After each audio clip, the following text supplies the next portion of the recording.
Come with me to Giselle. Time for the second train.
To sweet, beautiful Giselle. I actually became a fan of this play by pure accident. One, because during lockdowns I was studying, and at the time I was doing a screenwriting class. And two, as part of the assessment, I had to come up with a screenplay, apologies.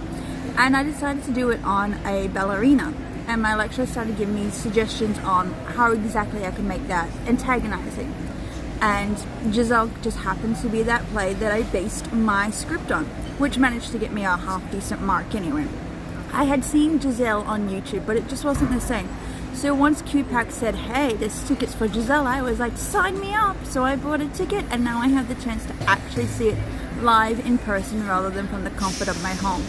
And it's going to be amazing. At least I hope so, because the YouTube version was so... So after finishing Giselle, it is still a timeless classic, a beautiful story that it is interpreted by various members of the audience, regardless of which way you look at it. It can be a story of love, a story of heartbreak, and a story of dreaming. A story of a young woman who dreams of being a dancer, as her heart has other plans. A story of a young woman who's learning to find love for the first time. A story of betrayal, a story of, well, weepingness. As the first act continues, you learn that she's a woman who just dreams. Dreams of dancing, dreams of falling in love. But then as you get to the second act can be quite darker than the first. The second act is the afterlife. How spirits are protecting Giselle. a young woman who only ever dreamed. And through the protection of these spirits, it fends for love. A story where she has to prove that the man who betrayed her is more than what he seemed. I think for me, Giselle is quite a beautiful story. This is the first time I've seen it performed live, compared to seeing it on my laptop during COVID lockdowns.